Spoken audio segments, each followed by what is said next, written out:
Terima kasih Dr. Gigi Leni atas waktunya. Baik, sebelumnya saya mau izin untuk share screen terlebih dahulu.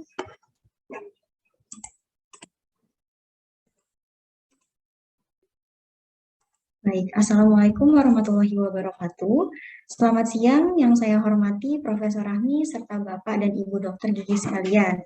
Siang ini, Profesor Rahmi Amta, Dokter Gigi MDS, SPPM PhD, akan membawakan materi dengan topik update alternatif obat topikal untuk oral ulcer. Sebelum memasuki sesi materi, terlebih dahulu saya akan membacakan CV Prof. Rahmi. Untuk data pribadi di sini saya tidak menampilkan karena Profesor Rahmi rasanya sudah dikenal banyak orang ya Prof. Kemudian untuk riwayat pendidikan, beliau lulus S1 dari Fakultas Kedokteran Gigi Universitas Trisakti pada tahun 1993, kemudian juga lulus dari Master Dental Surgery in Oral Medicine dari University of Malaya Kuala Lumpur pada tahun 2001, kemudian juga lulus Philosophy of Doctor dari University of Malaya Kuala Lumpur pada tahun 2008, lulus adaptasi spesialis penyakit mulut di Fakultas Kedokteran Gigi Universitas Indonesia pada tahun 2010, serta menjadi guru besar atau profesor ilmu penyakit mulut pada tahun 2019, dan juga mendapat gelar konsultan ilmu penyakit mulut bidang non-infeksi pada tahun 2021. Berikut adalah riwayat pekerjaan beliau dari tahun 1993 sampai dengan sekarang. Berikut juga merupakan riwayat kepengurusan beliau dalam organisasi profesi. Dari sekian poin, izinkan saya meng-highlight salah satunya, yaitu beliau merupakan Ketua Ikatan Spesialis Penyakit Mulut Indonesia dari tahun 2017 sampai dengan sekarang. Kemudian, beliau juga mempunyai 48 karya ilmiah dalam 10 tahun terakhir, 107 kali menjadi pembicara dalam kegiatan ilmiah, seminar dan juga hands-on, dan juga memiliki 8 hak cipta, serta menjalankan 44 pengabdian masyarakat dan meraih 18 penghargaan. Sekian pembacaan CV, selanjutnya memasuki sesi materi. Untuk waktu dan tempat kepada Profesor Rahmi, saya persilahkan. Silakan, Prof. Terima kasih.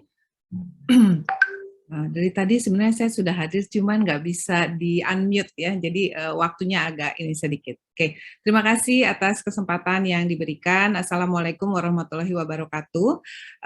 Kalau tadi kita bersama-sama sudah mendengarkan mengenai hal-hal yang sangat penting untuk kita sebagai dokter gigi di Indonesia dari Prof. Medan Dr. Suryono, kali ini saya akan membawakan hal-hal yang berkaitan dengan ilmu penyakit mulut. Apakah slide saya sudah terlihat? Sudah, Ibu. Oke, baik. Hari ini saya pertama-tama akan mengucapkan selamat ulang tahun dulu kepada Persatuan Dokter Gigi Indonesia yang ke-72. Kita harapkan semuanya bersama-sama bahwa PDGI kita semakin lama semakin maju, semakin handal, menjadi wadah yang luar biasa bagi anggotanya, dan tujuan satu yang kita harus junjung tinggi adalah kita semua dokter gigi Indonesia mampu untuk meningkatkan kesejahteraan dan kesehatan gigi dan rongga mulut pada masyarakat Indonesia. Amin ya rabbal alamin. Hari ini kita akan mendengarkan bersama-sama mengenai hal-hal yang berkaitan dengan penyakit mulut. Sesuai dengan kompetensi saya dari bidang ilmu penyakit mulut, yang kita akan dengarkan adalah pilihan obat topikal untuk lesi yang sering menimbulkan rasa sakit, yang kita sebut sebagai lesi oral. Kita ketahui bersama bahwa lesi dalam rongga mulut itu luar biasa banyaknya. Ada yang bentuknya cekung, ada yang bentuknya melenting, ada yang bentuknya krusta, ada yang bentuknya benjolan, macam-macam. Sangat amat bervariasi. Kurang lebih ada 6.000 lesi dalam rongga mulut yang bisa kita temukan di bidang kedokteran gigi, tetapi kompetensi itu memang bertahap. Biasanya untuk S1 atau SKG atau profesi kita hanya batasi hingga 600 saja, tetapi kalau sebetulnya itu bisa sampai 6.000 lesi dalam rongga mulut, dan semuanya itu pasti akan menimbulkan gejala, bisa juga tidak menimbulkan gejala, dan membutuhkan pengetahuan kita semua dan mengetahui apa pengobatannya. Berkaitan dengan mukosa mulut, kita tahu bahwa mukosa mulut kita terdiri dari, masih ingat ya mungkin teman-teman sejawat semuanya, epitel yang terdiri dari layer-layer atau stratum-stratum. Di bawahnya ada, di bawah lamina stratum basalis kita punya lamina propria di bawahnya, kemudian juga ada submukosa. Mukosa mulut kita apabila dia terjadi suatu luka, dia akan rentan terhadap infeksi yang dapat memicu terjadinya penyebaran bakteri ke dalam aliran darah, yang disebabkan karena mikroflora dalam rongga mulut kita sangat amat banyak dan lebih dari jutaan mikroorganisme yang ditemukan atau dilaporkan di berbagai jurnal. Dan juga kita ingat bahwa dalam rongga mulut kita itu luar biasa. Kita punya saliva yang merupakan cairan ajaib berkah dari Tuhan yang mengandung berbagai macam zat ya, termasuk di dalamnya musin yang mengandung glikoprotein, enzim-enzim yang juga enzimnya untuk mengolah makanan, dan juga enzim-enzim yang bersifat antibakteri, luar biasa banget, contohnya peroksidase, histatin, dan lain-lain. Juga ada faktor-faktor pertumbuhan yang berperan dalam penyembuhan atau menjaga continuity dari mukosa mulut itu sendiri. Nah, berkaitan dengan tipe dari lesi-lesi dalam rongga mulut, kita ketahui ada lesi-lesi yang kita sebut sebagai ulcer, erosi, atau fissure, yang gambarannya secara diagramatik seperti ini, dan kita tahu bahwa gambaran-gambaran seperti ini apabila terjadi dalam rongga mulut pasti muncul rasa sakit, dan pasti juga sebagai dokter gigi merupakan orang terdekat dari pasien yang akan ditanyakan gimana caranya saya ngobatin supaya nggak sakit, pasti intinya itu. Dan oleh karenanya, kita tahu bahwa oral ulceration yang terjadi dalam rongga mulut itu memang sesuatu yang sangat amat umum terjadi. Tidak ada satupun orang di dunia ini yang tidak pernah mengalami luka dalam rongga mulut, berkaitan dengan apa? Berkaitan dengan tugas dari mulut kita yang sangat luar biasa beratnya, mulai dari bicara itu menggunakan mulut, memakan menggunakan mulut, mengunyah menggunakan mulut. Semuanya berkaitan dengan rongga mulut. Oleh karenanya, oral ulceration is the most common lesion yang memang terjadi atau sering terjadi pada manusia. Dia bisa terjadi pada pria dan wanita, dia tidak mengenal usia, kemudian bisa dipicu oleh 15 faktor, diantaranya adalah trauma, infeksi, latar belakang penyakit sistemik, penggunaan obat-obatan atau bahan kimia, serta lainnya. Dan oral ulceration itu kita ketahui memiliki gejala yang khas. Gejala yang paling sering dikomunikasikan dari pasien ke dokternya adalah sakit. Ada 5 rules untuk pengobatan penyakit oral ulceration. Intinya adalah kita selalu mencari faktor penyebabnya. Karena kalau kita nggak ketahuan penyebabnya, maka oral ulceration yang kita terapi hanya bersifat simptomatik aja. Otomatis kalau tidak ketahuan faktor predisposisi atau etiologi penyebabnya, pasti lesinya bolak-balik akan terjadi alias rekuren. Kemudian terapi umum yang paling harus kita ketahui adalah symptomatic treatment. Gimana caranya itu lesi jadi berkurang sakitnya. Kemudian causative treatment, treatment yang diberikan berdasarkan penyebab dari penelusuran yang nomor 1. Dari causatif ini kita tahu kalau dia karena bakteri kita kasih antibiotik, kalau dia penyebabnya jamur kita kasih anti jamur, dan seterusnya. Dan selanjutnya adalah supportive treatment yang mempercepat reepitelisasi dari lesi-lesi yang terjadi karena berbagai macam penyebab tadi. Dan yang terpenting di antara semuanya adalah bahwa kita harus menguasai motivasi, edukasi, dan instruksi atau May. Ini Prof. May ya maksudnya. Nah, ini motivasi, edukasi, instruksi juga merupakan suatu kemampuan tersendiri dari semua dokter yang wajib dimiliki, karena satu pasien dengan pasien yang lain sama-sama dapat obat yang sama, tapi kenapa yang satu bisa sembuh, kenapa yang satunya juga jadi agak lambat, karena tergantung dari motivasi, instruksi, dan edukasi yang diberikan oleh dokternya yang menyebabkan pasien lebih paham sehingga lebih termotivasi dan menggunakan pemakaian obat secara benar sehingga hasilnya lebih optimum. Ini adalah diagram yang menunjukkan bahwa dari semua rules itu saya ingin meng-highlight di simptom bahwa berkaitan dengan symptomatic treatment ada yang sakit dan tidak ada yang sakit. Yang sakit itu memerlukan suatu pengobatan. Dan pengobatan simptomatis ini biasanya sifatnya ada 3. ada yang over the counter drugs yang bisa dijumpai di bebas, ada juga yang mesti diresepkan, ada juga yang merupakan campuran. Nah, berkaitan dengan penyakit obat-obatan yang bisa dipakai secara topikal untuk lesi-lesi dalam rongga mulut itu bentuknya macam-macam. Ada yang salep atau ointment atau pasta, ada yang bentuknya adalah mouthwash, ada yang bentuknya gel, dan ada yang tahun 2020-an itu muncul dalam bentuk plester. Diagram ini menunjukkan bahwa sebetulnya kalau sebuah mukosa pada saat mukosa kita mengalami ulcer, itu terjadi kehilangan sedikit atau sebagian kecil atau sebagian besar dari epitel, bisa sampai di bawah epitelnya, itu kehilangan jaringan. Akibat dari kehilangan jaringan yang sudah pasti akan menimbulkan efek atau reaksi pada tubuh dengan cara menghadirkan atau merekrut sel-sel inflamasi. Nah, kalau sel-sel inflamasi itu makin terus teriritasi karena ulcer ini terbuka, maka sel-sel inflamasi itu akan terus terjadi mengiritasi mukosa di bawahnya, dan sel iritasi itu akan menghasilkan sel inflamatori yang memicu terjadinya peradangan atau reaksi radang yang kita sama-sama kenal sebagai calor, rubor, dolor, tumor, vasoleisa, dan juga akan menghambat penyembuhan dari jaringan yang terdapat ulcernya. Dengan melakukan covering agent, dengan menggunakan covering agent, sebetulnya kita sedang mengurangi iritasi yang terjadi.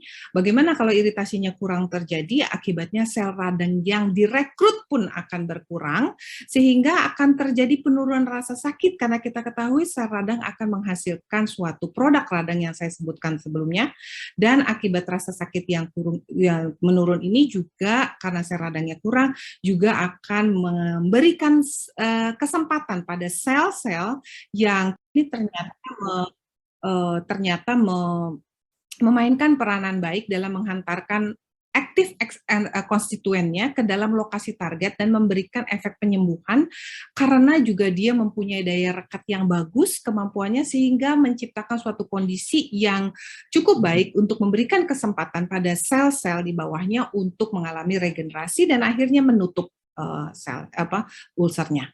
Dia memiliki juga sifat mekanik untuk melindungi ulkus dari aktivitas inflamasi, dan ketika plester yang paling penting adalah kita membutuhkan plester yang daya cekatnya baik.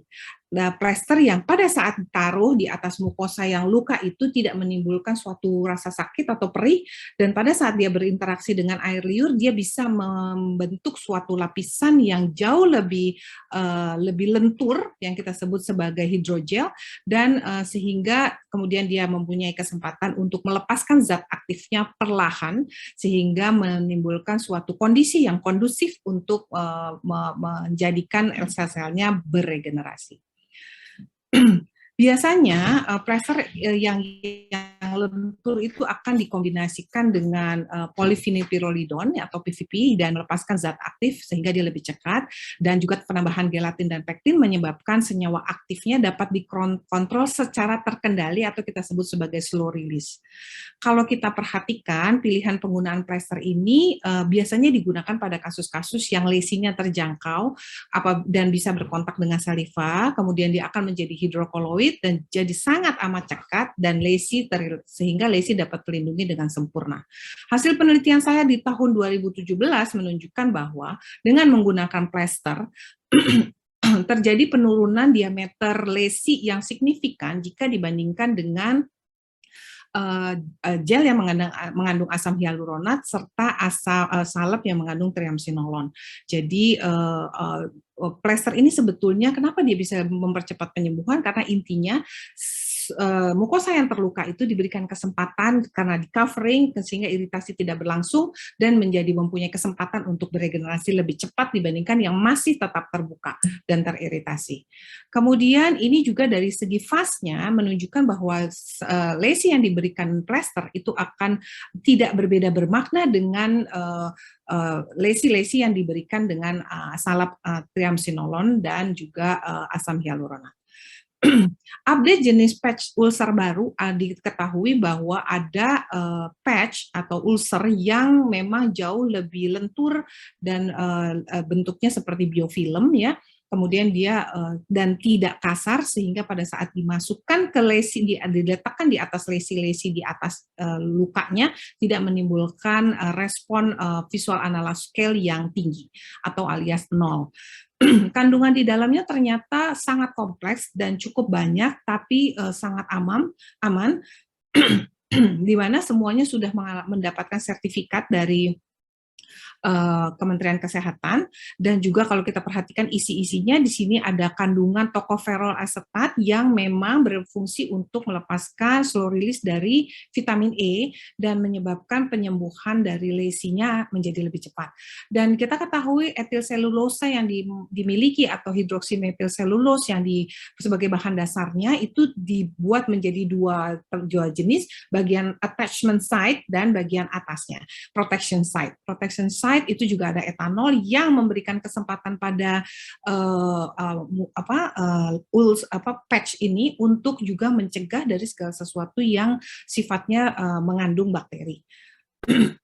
Clinical study dari sebuah universitas di Korea, jadi memang patch ini sudah ditemukan dan dipakai di Korea ya, negeri Sarangeo.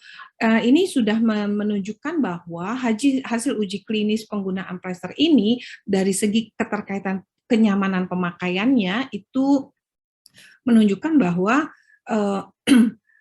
pemakaian plester di atas ulcer berada pada skala fase 0, jadi artinya tidak sakit sama sekali. Hal ini yang menyebabkan jika dibandingkan dengan penggunaan periodontal pack, sehingga tidak menimbulkan rasa nyeri sama sekali dan sehingga dianggap dari hasil survei sangat nyaman pada saat dipakai. Hasil uji preklinis dari luka eksisi yang dilaporkan pada jurnal tersebut juga terdapat perbedaan bermakna antara kontrol yang tidak menggunakan patch atau penutup atau plester dibandingkan dengan luka yang menggunakan plester. Demikian juga dengan kolagen concentration yang dihasilkan terdapat perbedaan antara kontrol dan kelompok yang memakai plester.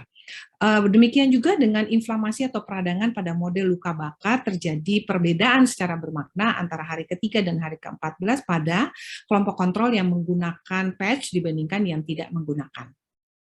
Demikian juga dengan visual analog scale, bahwa dibandingkan dengan kelompok kontrol atau tanpa terapi, rasa sakit, perdarahan, ketidaknyamanan pasien sangat berkurang saat menggunakan plester, dan karena plester melindungi intraoral dan luka dan iritasi, kemudian mengurangi perdarahan dan ketidaknyamanan pada saat makan sehingga meningkatkan kepuasan pasien.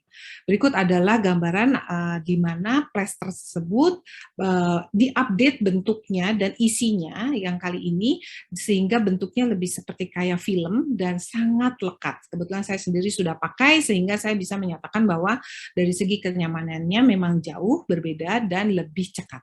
Daya cekatnya lebih baik, tidak ada rasa sakit saat menyentuh luka pertama kali. Aliran salivanya akan menambah kecekatan film plasternya, kemudian dapat menetap hingga 6 jam. Kalau yang sebelumnya hanya beberapa menit kemudian dia lepas, kalau yang ini ada bagusnya yaitu bisa melekat sampai 6 jam, dan pasien dapat menggantinya dengan melepas secara langsung dari permukaan lesi. Oleh karena itu disimpulkan bahwa update plaster untuk mengatasi ulcer dalam rongga mulut yang kita sudah ketahui pasti ulcer itu menimbulkan rasa sakit atau tidak nyaman, serta dapat mengganggu kualitas hidup penderitanya, di mana prinsip pengobatan ulcer dalam mulut, kita biasanya pasti akan carikan pasien obat secara simptomatik, dan berbagai jenis salah satunya bisa kita pilihan salah satunya bisa dengan menggunakan plester atau patch, dan ini mempunyai coverage yang sangat baik terhadap ulcer, dan juga dapat merilis zat-zat aktif yang diperlukan oleh mukosa untuk penyembuhannya, dan juga memberikan kesempatan pada mukosa yang terluka atau terbuka untuk mengalami regenerasi karena di covering. Dan excipient itu akan memainkan peranan baik dalam mengantarkan obat ke lokasi target dan memberikan efek penyembuhan dengan penurunan aktivitas inflamasinya. Demikian yang bisa saya sampaikan. Terima kasih saya ucapkan, semoga bermanfaat. Saya kembalikan kepada moderator.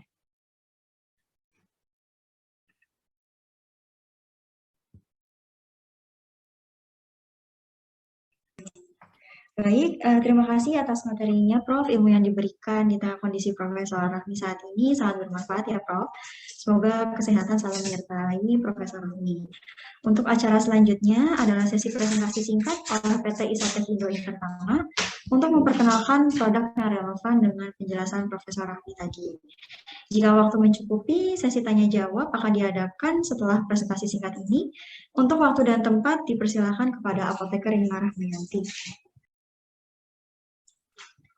Baik, terima kasih Mbak Arin untuk penyampaiannya. Kemudian selamat siang kepada Bapak dan Ibu dokter. Sebelumnya kami dari Isotech mengucapkan selamat ulang tahun untuk PDGI yang ke-72. Berikut untuk menyambung penyampaian tadi yang dijelaskan oleh Prof. Rahmi, produk yang kami bawa itu namanya adalah Curatic. Nah, Curatic sendiri itu merupakan produk yang dibawa dari manufaktur Korea, yang dimana memang manufakturnya itu spesialisasinya adalah pembuatan produk-produk untuk kebutuhan dokter gigi. Jadi salah satu produk yang kami pilih untuk diimpor ke Indonesia adalah Curatic. Nah, kemudian Curatic juga selain memiliki beberapa fitur yang tadi sempat diberitahukan yang sesuai dengan kriteria plester yang dijelaskan oleh Prof. Rahmi, ada beberapa fitur lain yang diantaranya adalah pada saat menempel itu dia cukup dengan ditempelkan ringan selama 5-10 detik, kita tekan. Nah, itu akan menampilkan hasil rapid adhesi, atau maksudnya adalah penempelan yang cepat dengan rasa iritasi yang sangat minim. Nah, kemudian untuk bahan materialnya tadi pun sudah sesuai dengan spesifikasi Korean Pharmacopoeia dengan US Pharmacopoeia. Nah, berikutnya adalah untuk produknya sendiri, legalitasnya di sini saya tampilkan, kami sudah sesuai dengan nomor izin AKL, kita sudah punya izin AKL-nya, dan pada satu box kemasan itu terdiri atas 10 patch yang dikemas terpisah. Nah, hal ini sebetulnya menguntungkan bagi apotek ataupun Bapak dan Ibu yang akan menggunakan di tempat praktek, itu bisa digunakan satuan. Jadi pasiennya tidak harus membeli dalam bentuk satu box. Jadi sesuai kebutuhan bisa digunakan. Kemudian untuk produk-produk yang berkualitas, maka ada baiknya juga kita perlu untuk mengetahui penjual yang melakukan penjualan terkait produk ini. Nah, di sini maka perkenalkan kami, Isotech Indo Intertama, kami adalah distributor alat kesehatan yang legal, sudah memiliki SDAK, lokasi kami di Kebayoran Lama. Nah, di sini kami sudah berdiri mulai dari tahun 1998. Nah, di sini ada beberapa dokumen yang kami tampilkan, yaitu kami sudah punya NIB dan juga NPWP-nya. Dan kami juga sudah punya surat domisili, dan selain itu juga kami sudah tersertifikasi SDAK yang sesuai dengan Kementerian Kesehatan, mempunyai standar. Kemudian kami bekerja sama dengan beberapa prinsipal, selain TBM dari Korea tadi, kami juga bekerja dengan Belgia, Australia, China, dan juga Malaysia, serta masih ada prinsipal-prinsipal yang lainnya. Nah, kami itu memiliki beberapa bisnis lain, mulai dari yang mengatur penyakit metabolik, pengujian penyakit metabolik, sampai dengan ke food safety. Namun yang akan saya sampaikan kali ini lebih berfokus kepada bagian metabolik dan infeksius serta healthcare, yang dimana Curatic termasuk ke bagian healthcare tadi. Nah, untuk metabolik sendiri mungkin akan menjawab juga salah satu kebutuhan Bapak dan Ibu dokter semuanya. Dalam tempat praktek itu kan biasanya kalau yang saya ketahui untuk pasien yang punya keluhan diabetes itu biasanya kan dilakukan pengukuran rapid terkait gula darah. Nah, kami juga punya beberapa produknya, bisa dipilih sesuai kebutuhan.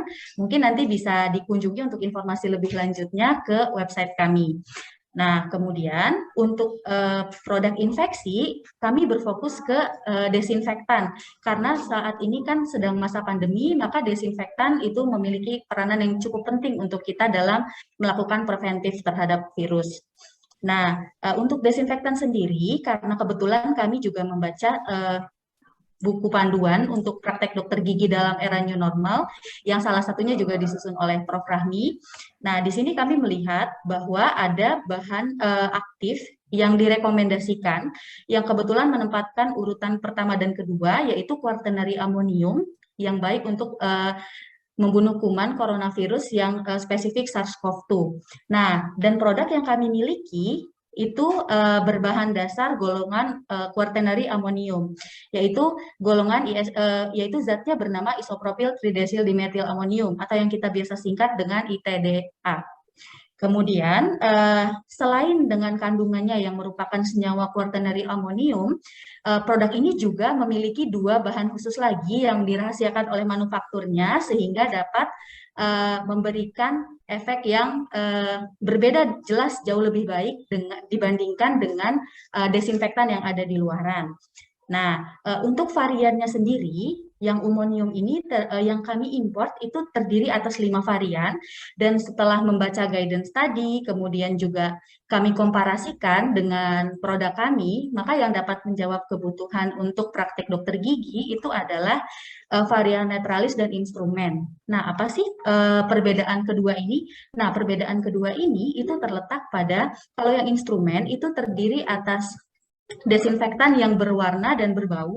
Jadi kalau misalkan Bapak dan Ibu dokter kurang menyukai sesuatu yang berbau, maka bisa menggunakan netralis. Namun keduanya ini kan bentuknya konsentrat, jadi harus dicairkan terlebih dahulu. Nah, kalau misalkan ada beberapa lagi yang lebih suka dalam bentuk langsung ready to use, maka kita juga dapat rekomendasikan yang medical spray kepada Bapak dan Ibu dokter semuanya. Nah, kemudian yang membedakan desinfektan kami dengan produk yang lain itu adalah yang menjadi fokus kami dan memiliki tujuan yang sesuai juga dengan Bapak dan Ibu dokter semuanya adalah desinfektan ini dia non-toksik. Karena kebanyakan desinfektan itu kan kandungannya itu adalah aldehid. Nah, sedangkan kami tidak menggunakan aldehid, kami menggunakan ammonium quaterner. Sehingga lebih aman dan mengurangi resiko karsinogenik, mutagenik, dan juga reprotoksik. Kemudian juga desinfektan ini relatif lebih aman untuk operator karena dia non-hazard. Non-hazard di sini yang dimaksud adalah pada saat penggunaan, operator tidak akan merasakan sensasi terbakar, baik pada saat memegang desinfektan secara tidak sengaja, misal tidak menggunakan sarung tangan, atau tidak sengaja terhirup. Jadi untuk penggunaannya itu sangat lebih nyaman kalau menggunakan desinfektan ini. Kemudian juga dia non-polluting. Biasanya kan desinfektan itu kan sukar untuk terdegradasi. Nah, kalau dia menggunakan Hackert Ammonium ini, dia menggunakan bahan-bahan yang dapat di biodegradasi oleh mikroba, jadi lebih ramah lingkungan, dan dia non-korosif. Nah, non-korosif ini pH-nya netral, jadi pH yang netral ini menyebabkan desinfektan Hackert ini tidak akan melakukan reaksi oksidasi pada alat-alat seperti stainless ataupun logam, jadi tidak akan ada kerusakan alat. Nah, mungkin untuk yang lain-lainnya, yang paling penting dari produk ini adalah masa simpannya hingga 36 bulan. Jadi misalkan Bapak dan Ibu dokter ingin melakukan stok, itu bisa lebih lama, jadi bisa lebih aman untuk menstok cukup banyak. Nah, kemudian Hackert ini juga sudah terstandarisasi ISO 9001 yang terkait standarisasi lingkungan, seperti yang kita tahu sendiri, dan dibuat berdasarkan ISO 13485, di mana ISO tersebut mengatur tentang pembuatan alat kesehatan. Begitu. Berikut adalah portal kami. Selain kami punya website sendiri, kami bekerja sama dengan LKPPE Katalog, dengan Gakeslab di portal Medikalogi, kami juga punya Indo Trading, dan 2 marketplace lain yaitu Shopee dan Tokopedia, yang dimana penjualan dari Shopee dan Tokopedia itu hanya diperuntukkan bagi produk-produk tertentu yang sesuai dengan ketentuan dari Kementerian Kesehatan. Kalau untuk info lebih lanjut, Bapak dan Ibu bisa scan QR code di atas atau yang ada di background kami. Mungkin selanjutnya saya kembalikan ke Saudara Arin. Baik, terima kasih Mbak Apotekarina atas pengenalan produk oral body care yaitu Curative. Selanjutnya saya buka untuk sesi tanya jawab. Untuk mempersingkat waktu mungkin sudah bisa ada mungkin dari Bapak dan Ibu dokter sekalian, mungkin ada yang ingin ditanyakan terkait dari materi Prof. Rahmi atau mungkin dari produk kuratif yang tadi sudah dijelaskan oleh Mbak Rima.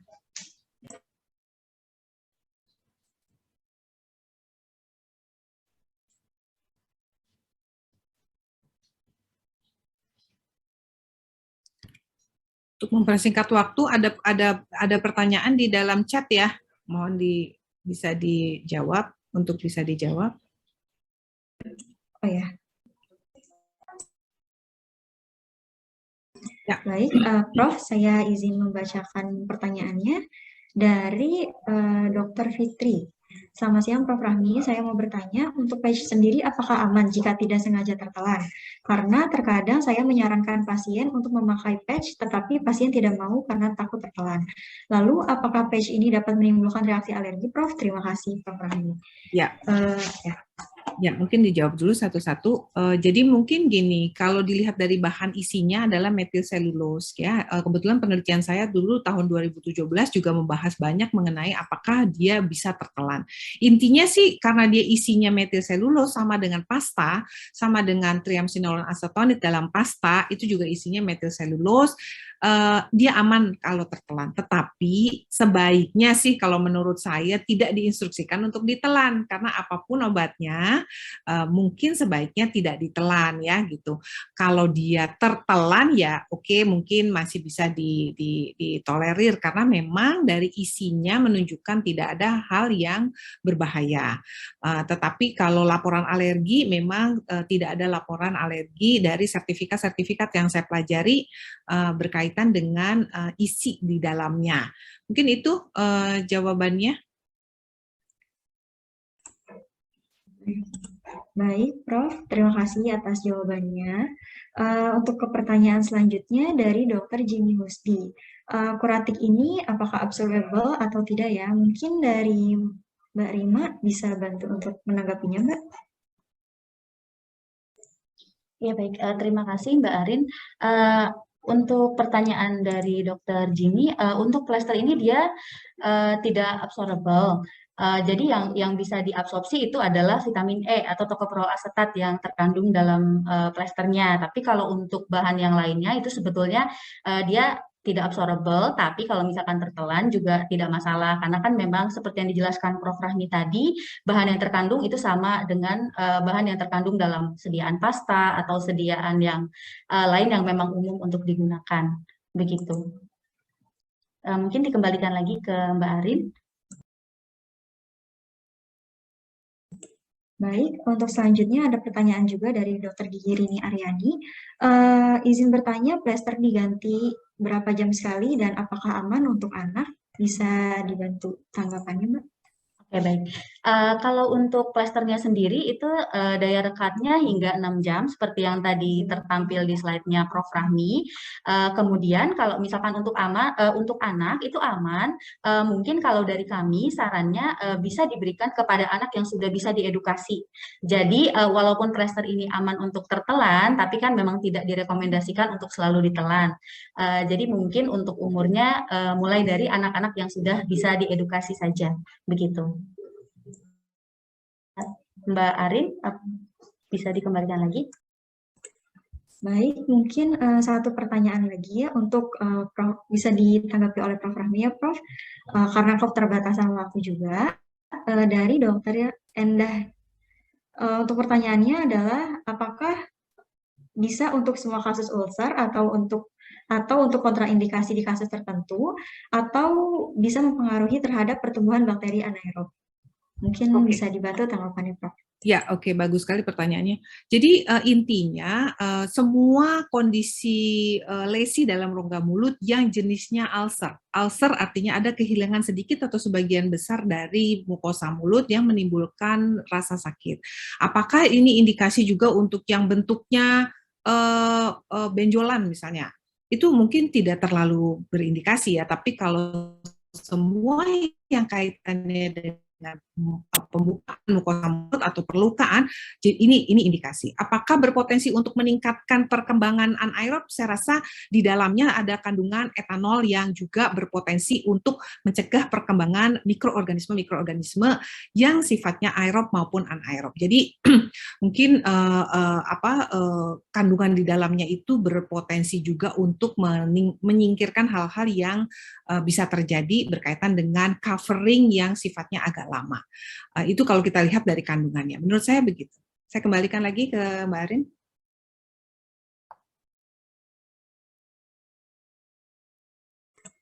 Baik, terima kasih Prof atas tanggapannya. Dr. Leni, apakah masih ada sisa waktu? Karena masih ada sekitar 2 pertanyaan lagi yang belum terjawab. Satu pertanyaan kasih ya. Baiklah Mbak Arin, silakan satu pertanyaan lagi. Ya. Baik, terima kasih Dok. Baik, untuk pertanyaan terakhir ini dari Dr. Destrin. Untuk pertanyaan kepada Prof. Rahmi, izin bertanya apakah penggunaan plester bisa diaplikasikan pada semua ulcer di rongga mulut atau harus dilihat kausatifnya terlebih dahulu? Terima kasih Prof. Ya, betul sekali. Kita lihat dari kausatifnya. Kalau seandainya bentuknya bukan ulcer, mungkin tidak terlalu indikasi ya. Apalagi kalau misalnya hasil penelitian yang di Korea itu menunjukkan dia dilakukan pada luka-luka yang bekas penjahitan, misalnya habis surgery, flap. Kalau di situ dia contohkannya pada kasus-kasus yang periodontal flap, itu dikasihnya di-compare sama pack periodontal. Mungkin itu bisa jadi salah satu solusi. Bukan serta-merta ya, artinya pasti harus pakai itu. Enggak mesti juga. Lihat indikasinya, kalau dia bentuknya ulceration dan bentuknya bekas eksisi, itu mungkin bisa mempercepat, mendukung terjadinya percepatan epitelisasi. Tapi kalau kasusnya seperti kayak sangat amat luas gitu ya, kemudian apalagi yang berpotensi, kita tahu itu berpotensi lesi keganasan, mungkin kita harus berpikir lagi. Jadi tidak melulu, artinya tidak serta-merta harus menggunakan hal-hal yang judulnya plester, tapi harus disesuaikan dengan apakah dia lesi terbuka dan membutuhkan rasa sakit dan menyebabkan rasa sakit. Dan kita ketahui bahwa memang lesi ini adalah lesi yang common terjadi, sehingga kita perlu mempercepat penyembuhannya dengan memberikan kesempatan lesi tersebut untuk tidak teriritasi dengan menggunakan plester. Demikian.